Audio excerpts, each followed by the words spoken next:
So we will work for this, no? For sure, I would like to try the bike as soon as possible because it's the bike that I will use for next season, and it's a new bike. So I would like to try and try to arrive to the first race at the maximum of the potential of that bike. Question to Andrea and Roger. The two last races was quite good for you. Is it due to the layout of the track, or did the Ducati make a specific improvement? I think from Jerez, I think we confirm a good base from our bike. I think from there we did a better result from last year. MotoGP, so our bike is a bit better. Houston, please call station for a voice check. Ladies and gentlemen, I'm sorry to interrupt here. We will hopefully get the conclusion to that answer another time, but we have something rather special going on, as you can probably see from your screens. This is MotoGP. Can you hear me? Yeah, I've got you loud and clear, Steve. How are you? I'm very good. Ladies and gentlemen, it is an absolute pleasure to say that we don't have social media questions today, but we do have a MotoGP fan from outer space. This is, of course, Drew Feustel, NASA astronaut and Expedition 56 commander, currently on the International Space Station. He went into space on March the 21st. Drew, just quickly, I'll tell you that we are, of course, here at Silverstone. We know you can't see us, but we can see you. I can tell you that Marc Marquez, the world champion, is here, Valentino Rossi, Jorge Lorenzo, Andrea Dovizioso, Cal Crutchlow, and Alvaro. And each of those guys will be asking you a question shortly. But if it's all right with you, I've just got a few myself.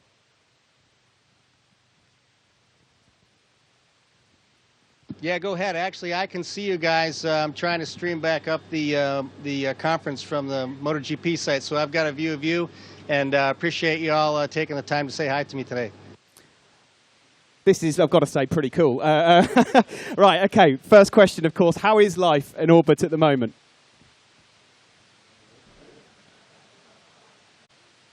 Well, it's fantastic. We're having a good time up here. I've been up in space for, going on 6.5 months, and or 6 months, and a few more weeks to go, about 6 weeks to go, and I'll be back on Earth in early October. But I've had a great time up here so far. Every day is something new and interesting. We've seen, for those that follow you on social media, some amazing photos that you've taken of the circuits, and we can see that you're a fan. So how long have you been a MotoGP fan, and what is it about the sport you love the most?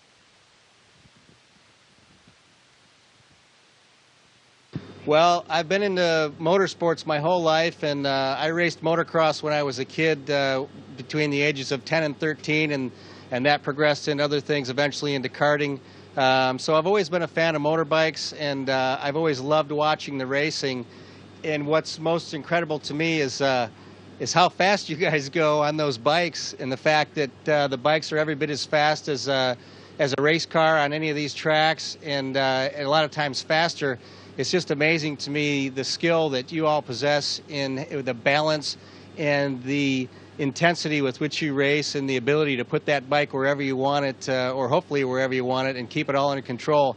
And I can't believe the way those things slide at over 100 miles an hour. That just seems unrealistic to me, to be sliding a bike sideways as you're rolling into a turn and then back out of it at those speeds. It's just incredible to watch that.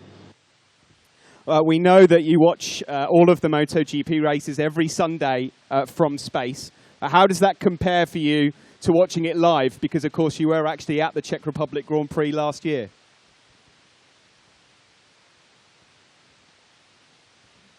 Well, you know, nothing compares to watching an event live, and that same is true of watching a rocket launch. If you see one on TV, you think, well, that's pretty neat. I've seen that before and must be amazing. But when you see a rocket launch in person, it takes on a whole different meaning.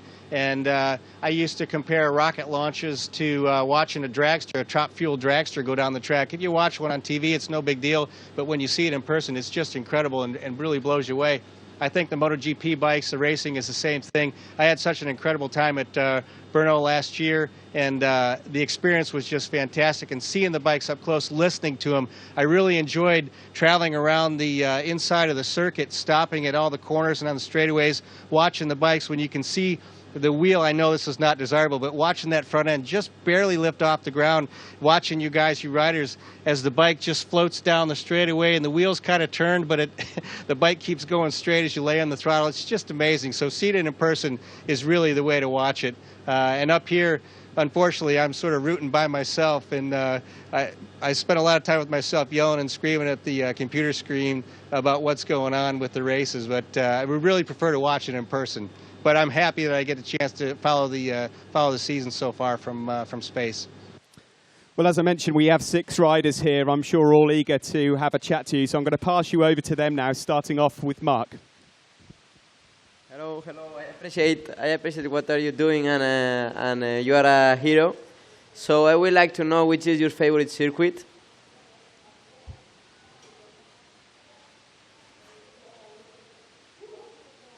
Well, you know, I would have to say I have a couple of favorite circuits, and one of them is the one that you're at right now, Silverstone. I really feel like that's such an iconic track and has represented motorsports and racing for so long. It's really sort of a hallmark of what happens in motorsports. So I hope that you guys enjoy that track as well. It seems pretty special. I was lucky enough to see the Silverstone Grand Prix last year. Not your race, but another. And but Brno is also one of my favorite tracks, and that's because I have family from that city. My wife's mother was actually raised there in Brno, and so we have a lot of relatives in the Czech Republic. And it was really special for me to be there, and I love that layout. I hope you guys like it as well. Just the changes in elevation and the setting there up on the hill. It seems pretty spectacular to me as a spectator. I don't know what it's like for you all as racers to manage all those elevation changes in the setting there, but that's one of my favorites as well. I really enjoy watching the races there. Thank you very much, Drew. That was Marc Marquez. Next question comes from Valentino Rossi. Pronto? Hi, ciao. I'm Valentino. How far are you now from us?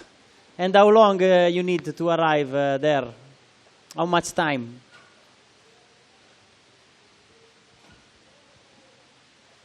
Yeah, good question. So I can answer that in a couple ways. So right now I'm flying over the west coast of Africa. So I'm actually not that far south of you. But I'm traveling around the Earth at 17,500 miles an hour. So it takes me 90 minutes to get around the planet, about an hour and a half. And as I said, I got here in March, and I'll return in October, so almost 7 months. Almost 7 months, okay. Oddio, l'abbiamo perso. Fantastic. Okay, thank you to Valentino Rossi. Next question comes from Jorge Lorenzo. Hello, I'm Jorge. You look like very comfortable there. Maybe a little bit lonely, though. But my question is, do you practice sport in the space? And what about diet? What do you eat in the space?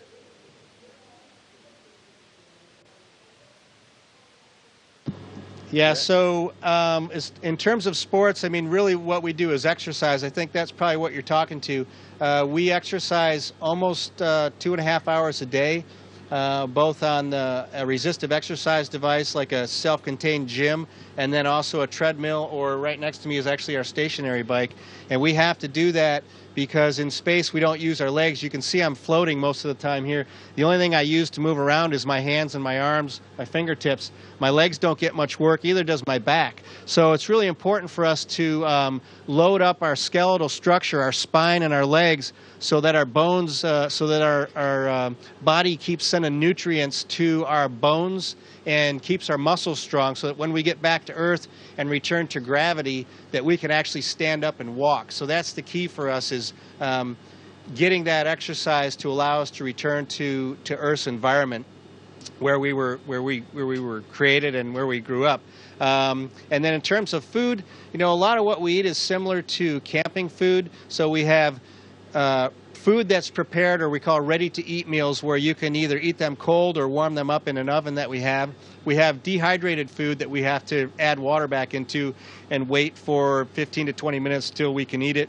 And then we have off-the-shelf food, things that you could buy at the grocery store, like pudding cups or fruit cups, things like that. And that's what we eat. And I think that you guys probably pay more attention to specific diets than we do.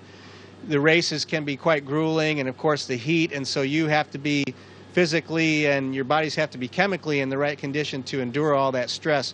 For us, it's not as challenging. We have moments of challenge, for example, when we do spacewalks or when we're launching, that we really have to focus. But in terms of specifically watching our diet, the main thing we focus on up here is reducing our salt intake. But it's important for us to get a lot of proteins and carbohydrates just to keep our weight up, because we tend to lose weight in space because our metabolism's not quite working as fast as it would on Earth, basically because we're not walking around all the time.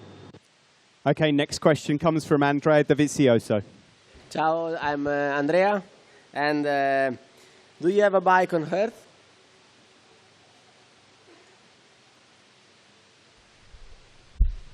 I think the question was, do I have a bike or do I ride a bike? Was that right? Yeah, that's right. Yeah, so I don't ride a bike anymore. As I mentioned, I used to race motocross and then BMX bikes, so bicycles, and then I did karting for about 7 years.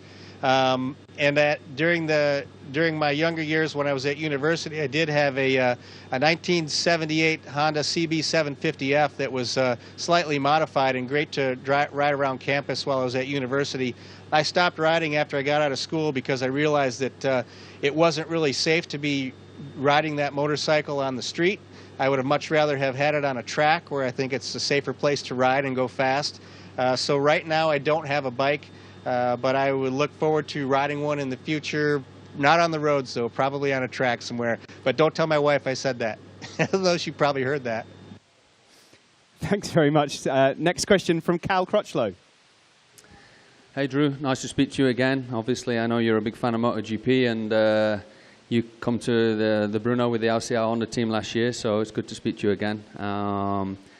Jorge sort of covered my question, so I'm going to change it completely and ask you, do you know what every single cable there does?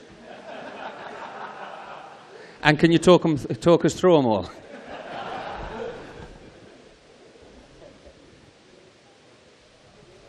Well, Cal, you probably imagined that would take a long time, but hey, I do want to say hi to you. You know I'm a big fan of you and the team and Lucio, and I appreciate the time that we spent together chatting, and I think the season's going well, and it's great to see you competing at the top of the pack, so keep up the good work.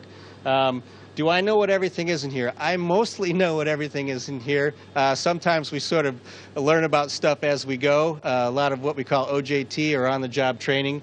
But it's a challenge. There's a lot of equipment in here, and we are trained to operate all of it. Some of the equipment we don't specifically know exactly what the details are, a lot of the experiments, but we do know how to help the researchers obtain the data that they need. All of the overhead equipment, or the mechanical systems of the ISS, we do understand. So what you see in here is not only life support systems and power and thermal control systems for the space station just to keep it operating, but also you see experiments lining the walls. So there's a glove box there off to your left. This is a combustion integrated rack for studying combustion in space. This is a microscope that looks at fluids and fluid processes in space. So there's experiments everywhere in here that we work with every day. There's freezers, ultra cold freezers, things operating at minus 85 degrees centigrade. A lot of equipment, centrifuges in here. There's a window beneath me that looks down on Earth. In fact, there's a lot of windows. There's some particular windows down in the Russian segment that I use to take my photos of the racetracks. But great question, Cal. I guess you could say that on the space station we know a little about a lot, instead of maybe a lot about a little. But we do pretty well in operating up here, and what we don't know, the ground teams do a great job of leading us through procedures to keep us on the right track, and most importantly, not make any mistakes up here. Thanks, Cheers. Cal, Thanks. for the curveball there. Final question from the riders, from Alvaro. Hola, Drew. I'm Alvaro. And which challenge do you have being an astronaut in there in the space?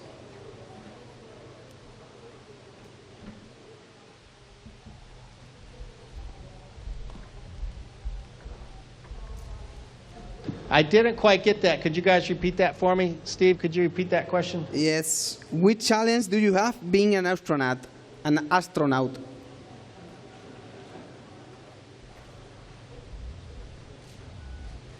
I still didn't get it. Which? It's Alvaro's just saying, what challenges do you face being an astronaut? Yeah, one of them is hearing mission control talk over the radios and hearing you guys speaking from Silverstone. So I apologize for that, Alvaro. The challenge is just everyday living and working. We've spent a lot of time in space, and it's a beautiful place to work. There are challenges to working in zero gravity or microgravity. One of them is that although it's amazing to always be floating like I am, it's also sometimes a challenge to be only floating. My body is always in the same position. I never get to stand up. I never feel any pressure on my feet unless I'm working on the treadmill. And so the same is true when I go to sleep. So when you lay down for bed at night, you get to take all the load off your feet and lay down, and gravity sort of puts some pressure on your head and your body, and I think it feels comfortable. At least that's what I remember it as. But when I'm just working in the cabin or sitting here, my legs are always in the same position, my arms are always in about the same position, and so when I go to sleep, I'm also in this exact position. So it's almost as if you never get a break from microgravity, and that makes it difficult sometimes to relax at night, because you still feel like you're in the same physical position that you're in when you're working all the time. And so that's a challenge. And I would also tell you that using the bathroom is a challenge in space. And that's one of the things I'm going to look forward to is, well, sleeping in a bed, using a real bathroom, and taking a shower, because that's the other thing we can't do in space. Drew, we're going to ask you to join in now with a tradition at the end of press conferences. We normally get the riders to stand for a photo, and we're going to get these guys to actually join you on the TV screen. So if you could just smile and pose for us. We're going to get the riders now to come around the TV and pose for the photos before we conclude the event.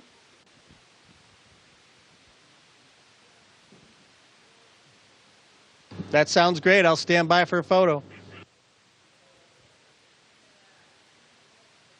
Here it comes. Say cheese.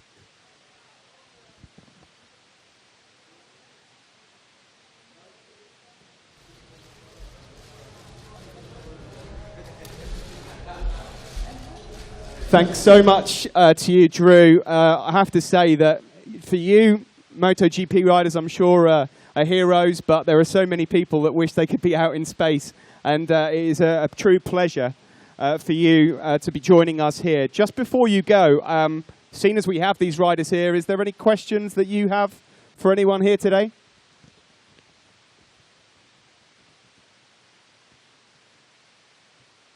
Well, you know, I could ask some questions, but I don't want to show any favoritism to any one team or another.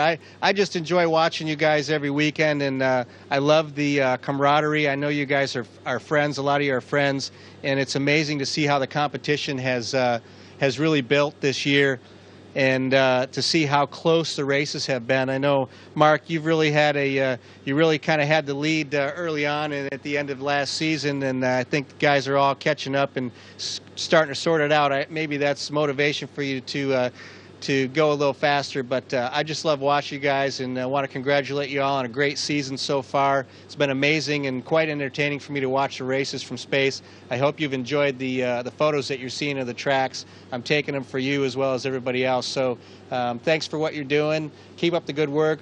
Ride safe, most importantly, but go fast. We all enjoy watching you. Drew, it's been an absolute pleasure. Thank you so much for joining us. Thanks to Houston as well. And we look forward to seeing you at a MotoGP event soon. Thank you.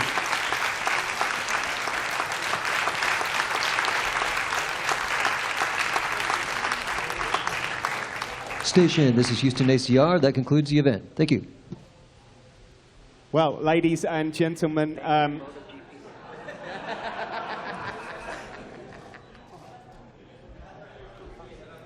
that concludes the press conference.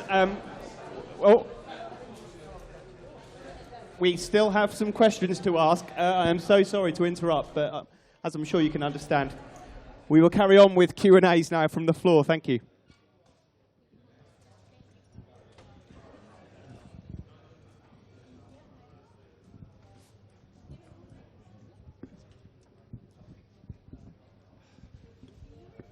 Yeah. So, hello, the Ducati riders. So, Andrea, the question was, how do you explain the improvement for the last two races? Is it due to the layout of the track or special improvement from the bike? No, like I said before, from Jerez we show our bike is a bit better than last year. Because we have a chance to fight for the podium and the victory in some race where in the past we couldn't. In the last two races we were a bit faster, but I think it's a mix of everything. When you fight inside of the team with two fast riders, it's easy to go in the same way, and you are a bit faster because everybody wants to win. So this helps. But for sure our bike is improving step by step. We didn't make a big change from last year, but already our base was good last year, so if you make a few improvements, it's enough to really be competitive in a different tracks. Well, when we go through the bike from last year to the bike from this year, we improve in some points, and also the bike get a little bit worse in another. But little by little, we improve also the negative points. And now our bike, I believe, is better, much better. It's quite a bit better than last year. And also come together with a better adaptation from myself to the bike. So like this, the results in general, especially in the last 5 races, has been much better than last year. Okay, last question. Hello, yes. A question for Mark and for Valentino. You are quite active guys, very active, like to do sport. Can you imagine yourselves 6 months in the space station? For me, no, impossible. I mean, because the good question is, what about natural things of the body? I mean, pees and poof and that things, you know. This is something that there 6 months and all this, stay there inside a room. No way. I mean, I cannot imagine. I think one of the most important things is that be ready on the mental side for be there 6 months. Yeah, if you have to imagine to stay 6 months in one place. In fact, my question was, is alone? No, have other people with him. But you know, I think that is different for him, no, for the astronauts, because they have a lot of work to do. They have a target. Maybe they are also very busy during the 6 months. But no, I prefer to stay on the Earth. Well, that concludes an extraordinary press conference. I'm sure you'll all agree, and let's hope that, like Drew on the International Space Station, that Sunday is out of this world. If I can ask you all now to please stand for one final photo against the backdrop, and then you're free to go.